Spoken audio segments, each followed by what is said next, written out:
I'm Dan Hernandez. I'd like to welcome you to this week's episode of Sport Fishing.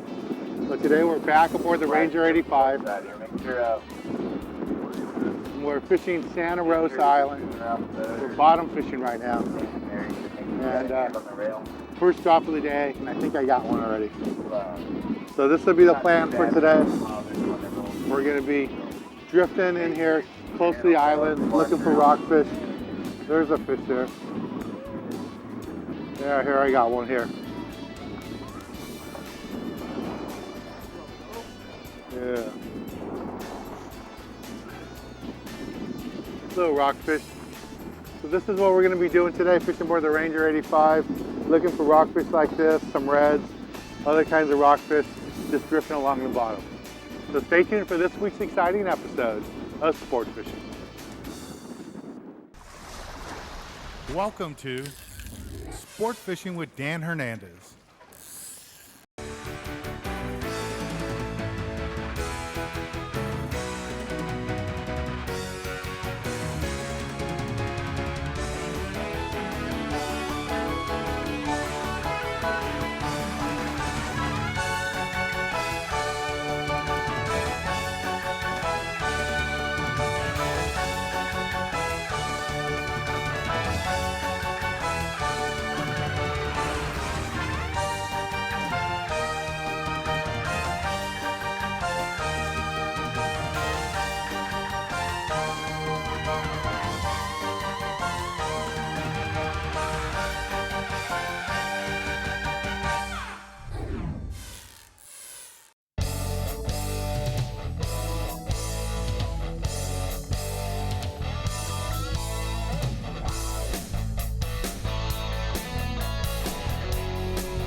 Just fishing 2 bucktails on a little dropper loops as my rig.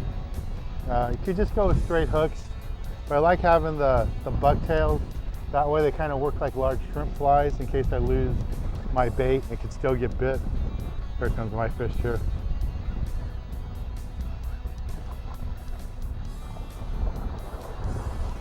Oh, blue bass.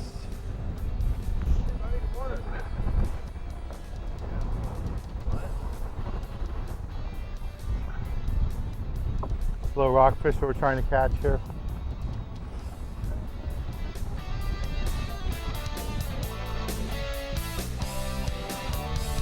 Ooh, whitefish.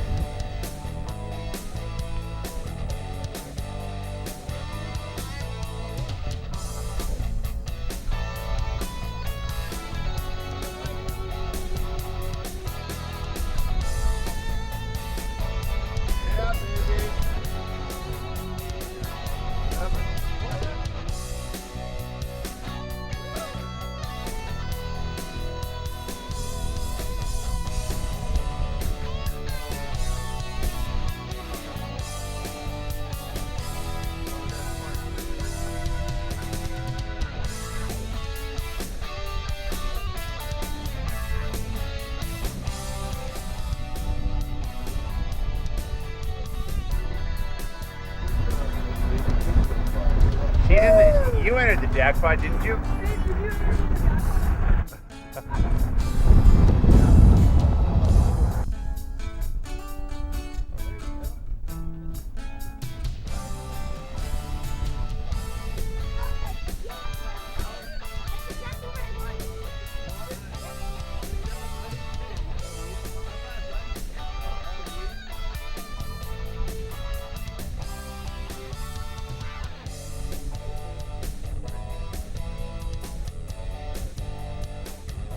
Stare in the camera and tell them stay tuned, we'll be right back. Stay tuned, we'll be right back. I just switched rigs. Guys have been catching some of the lingcod on the B52 bucktails with twin tail baits on there and other plastic baits behind it. And I switched to a 2-ounce or 4-ounce B52 bucktail, red and white, and I put a big sluggo bait on it, just a straight slug tail. And I have a 16-ounce sinker to keep me on the bottom. Still fishing with braided line. Went to a little bit lighter braided line, 40-pound test braided line. And I got slammed right now. There it is, color. And it's not a ling. Big chucklehead.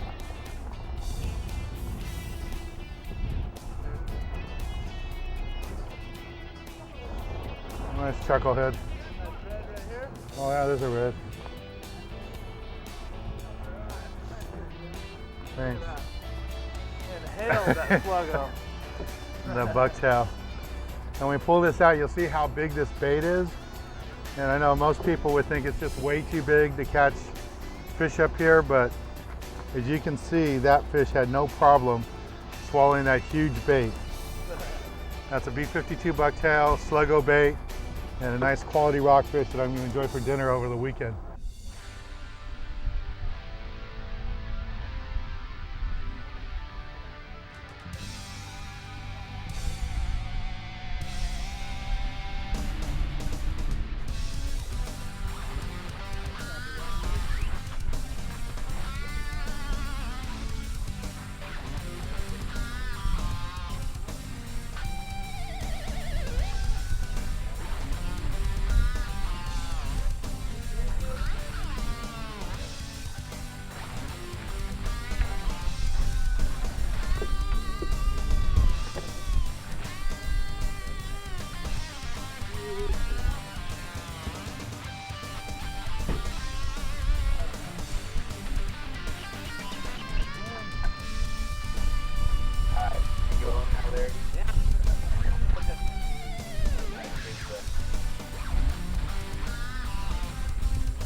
Still fishing that same rig, just fishing 2 bucktails on 1 line. And conditions are getting worse. We got well over 20-knot winds. We tried fishing on the anchor, couldn't get the fish to bite, so we're drifting and we're getting fish on the drift. There it is. Oh, red, nice red. Nice red. On the bucktail.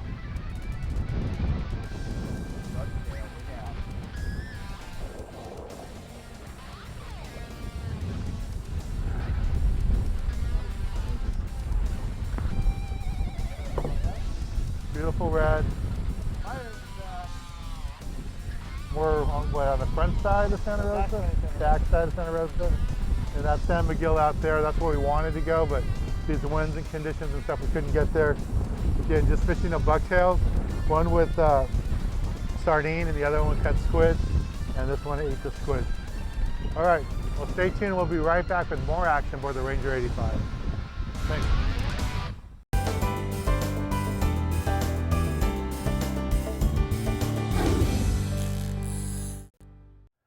This week in the Tackle Box, I'm going to talk to you a little bit about what we're doing right now, targeting rockfish. And when you're fishing for rockfish, you have 2 ways to go. Either one, use a little gangion and try to get the smaller school fish and get your 10, 15 fish, depending where you're fishing the limits are. Or you can target those big fish. And that's what I like to do. I really like to target those big reds, those big lingcod. And the way I do that is with artificial. When I'm targeting just the reds, I really like to focus using a B52 bucktail and a big rubber tail like this, a sluggo, whatever type of plastic bait you have. And it's just a real easy bait. You just slide on, and this is really simple to do. And it gives you nice big action. Looks like a huge bait, and it is, but for those big reds, it's not a problem. They'll hit that. And if you don't want to put this on, you can use a whole squid, but normally this works out really good. And when you have this like this, you don't have to put anything else on it. Don't have to strip it with a strip of squid or a whole squid. This will work fine. Just let it go all the way down the bottom, bounce it up and down, let it flutter in the current. The bucktail action will flutter, the tail will flutter, and the big reds, for some reason, love these big baits like this. If you're not sure what the B52 bucktail looks like in your store, this is the packaging. You can find it at your local sporting goods store, or you can find it on our website. Now for the lingcod, I'll also use a B52 bucktail, but the number one way for me to get lingcod is to use a metal jig. And I like to use either the macro pattern or the chrome pattern, or you can use a glow in the dark too for the Magic Metal 8 or 10 ounce model. This is an 8 ounce here, but 10 ounce works really good. When you get into like 300 feet of water, probably want to go 10 ounce. And the way I fish this is to let it go all the way down to the bottom, and when it hits the bottom, grind it in as fast as you can, about 2-3 cranks. You just want this thing to fly up off the bottom and act like it's trying to get away from the lingcod. Lingcod are very aggressive, and they'll go chase it. If you don't get bit as you're winding it up, you'll get bit as you let it flutter back down. You know, it might sound kind of weird. You're down 300 feet. Why do I want to work that jig so fast? It's just because these fish are very, very aggressive. If they think that bait's trying to get away from them, they're going to chase it. They may not even be hungry, but because it's fleeing like that, and lingcod are such predator fish, they'll go chase it down and kill it and eat it. So this is what I like to use. And again, this is what the Magic Metals look like in your local store. These are techniques I like to use when I'm targeting big rockfish. Doesn't matter where you're fishing, this technique will work. Well, let's get back on the water and show you more exciting action right here on Sport Fishing.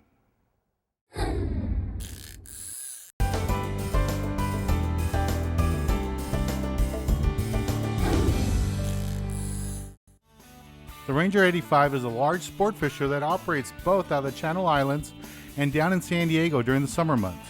It's a very large sport fisher, has a big galley, plenty of room for all the anglers inside, and a huge bunk room too. And on the decks you'll find some of the largest bait tanks out of any sport boat in California. And in the wheelhouse you'll find all the modern electronics for fish finding, navigation, and communications. For your next fishing trip, make sure you book a trip for the Ranger 85.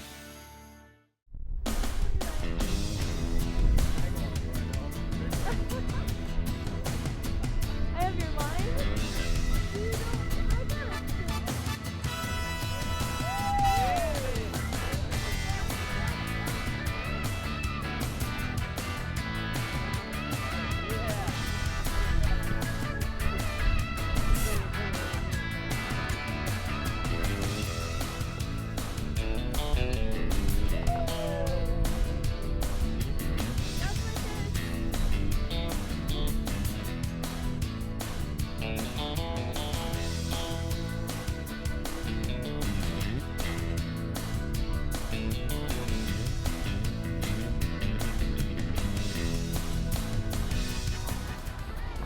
Just made it down to the bottom, and I got nailed hard. First it felt like a ling, but now I think it might be a chucklehead or something. It's not shaking its head like it first did. So let's see what we got. Still fishing with bucktail jig. Oh, there it is right there. Yeah, it's a chuckle. There it comes.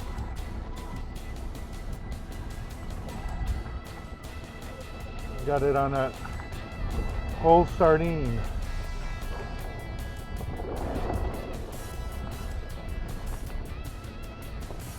Nice fish there. Be good eating. Fillet that guy up and he'll be delicious. Well, let's take a little break from the action and go to the galley and show you how to cook up one of these delicious rockfish that we're catching today.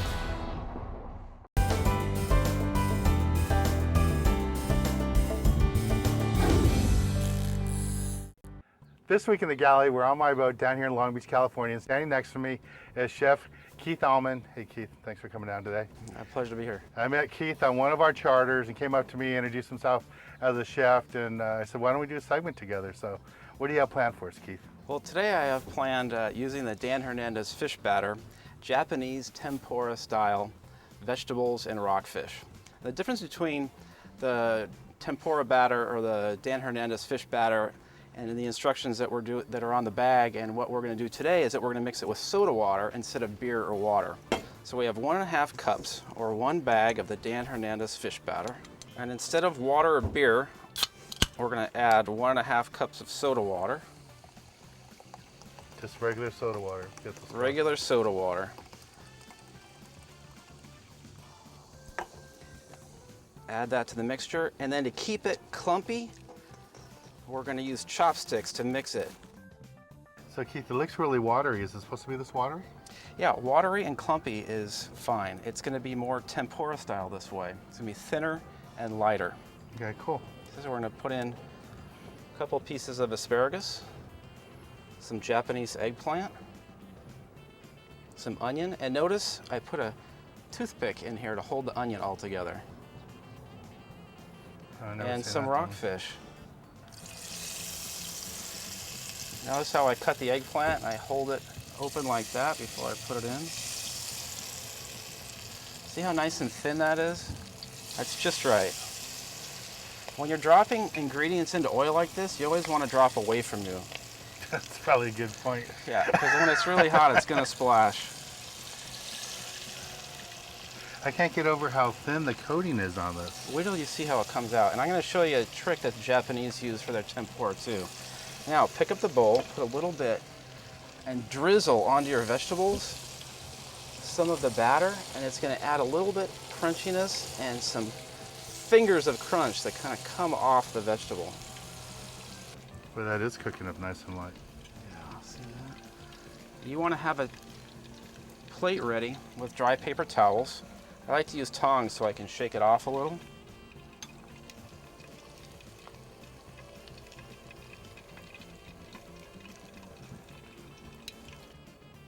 Serve this with traditional tempura sauce or your favorite aioli. Try a piece of that, Dan. All right, I will. I'm gonna try the fish, some slow rockfish. This looks so good.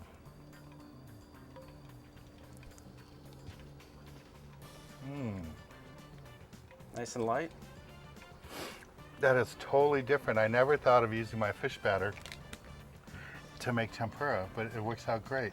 And the whole trick is just use soda water. Yeah. A little bit of soda water mixed in with fish batter. And don't mix it till, use a whisk, chopsticks, or a spoon. Oh, well, thanks, Keith. You're welcome. That was awesome. It's a great dish. Pick up my fish batter at your local Turner store.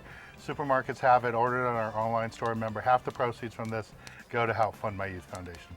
Well, thanks again, Keith. And let's get back on the water, show you more exciting action right here on Sport Fishing.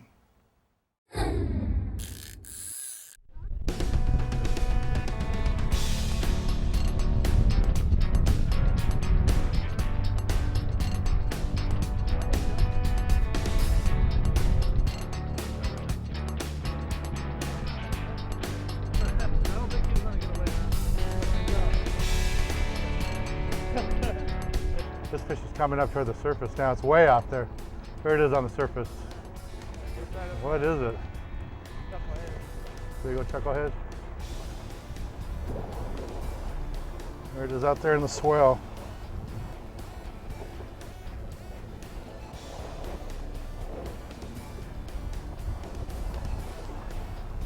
Nice big chucklehead. So everybody, everybody always thinks that using a big sluggo bait or using a big bait down there that you're not going to catch fish. You may not catch as many fish, but that's a B52 bucktail, 4 ounce with a huge sluggo. Nice quality fish. You saw that fish had no problem eating it. Big quality fish. Nice fish. All right, we're going to take a little break, and when we return, I'll be giving you this week's tip of the week.